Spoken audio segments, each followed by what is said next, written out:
इस वक्त honey badger के शरीर में घातक जर फैल चुका है। लगता है उसकी जान पर बन आई है।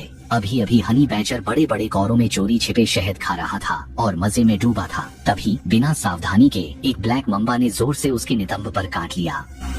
जर तेज दर्द के साथ शरीर में घुसा। न्यूरोटॉक्सिन ने पिट्टू की शारीरिक क्रियाएं बिगाड़ दी और वह बेतहाशा इधर उधर भागने लगा। काला मांबा मौका पाकर खिसक गया और उसका जहर तेजी से उसके शरीर में फैलने लगा। दर्द ऐसा था जैसे कोई अदृश्य आग उसे जला रही हो। हनी बैजर जमीन पर पागलों की तरह लौटने लगा और असहनीय पीड़ा झेलता रहा। प्रकृति में लगभग कोई भी कार्बन आधारित जीव काले मांबा के काटने के बाद आधे घंटे से ज्यादा जिंदा नहीं रह पाता। उसके झार को मौत का चुंबन कहा जाता है, जो न्यूरोट्रांसमीटर का संचरण पूरी तरह रोक देता है। श्वसन तंत्र पंगु पड़ जाता है और जीवन घुटन में जल्दी बुझ जाता है। काली मांबा के एक काट का विष 15 वयस्कों को मारने को काफी है, जबकि हनी बैजर को एक बार काटने पर मिला विष प्रमाण घातक मात्रा से काफी ज्यादा था। उसका शरीर आखिर में बस कुछ बार झटका खा गया, फिर वह बिल्कुल निश्चल हो गया। लेकिन चमत्कार हो गया। 2 घंटे से भी कम में सपाट सिर वाला बैजर आंखें कसकर बंद किए था, फिर अचानक खोल दी, जैसे किसी डरावने सपने से चौंक कर जाग उठा हो। वह करवट लेकर बैठ गया, सिर झटक दिया और उसके शरीर की सारी इंद्रियां धीरे धीरे फिर सक्रिय होने लगी। होश में आने के बाद उसने डरकर भागने के बजाय उस काली मांबा को ढूंढकर बदला लेना चाहा, जिसने उस पर घात लगाकर हमला किया था।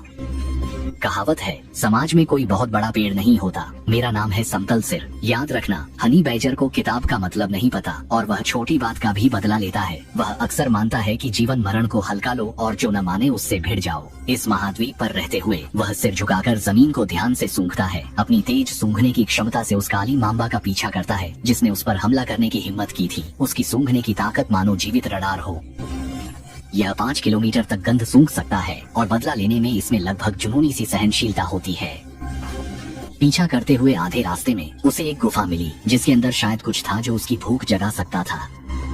वह अंदर घुसा और कुछ ही पलों बाद हैरानी की बात यह थी कि वह एक जंगली कुत्ते के बच्चे को मुंह में दबाकर बाहर ले आया। सच कहें तो यह हरकत समझदारी नहीं थी। अफ्रीकी सवाना में जंगली कुत्तों से दुश्मनी लेना खुद मुसीबत बुलाने जैसा है। वे देखने में भले दुबले पतले लगते हो, लेकिन समूह में शिकार करने में उनकी सफलता 80% से भी ज्यादा होती है, जो दूसरे मांसाहारी जानवरों से कहीं अधिक है। लेकिन हनी बैजर तो हनी बैजर ही है। काम करते वक्त वह अंजाम की चिंता नहीं करता। वह अभी ज्यादा दूर भी नहीं गया था।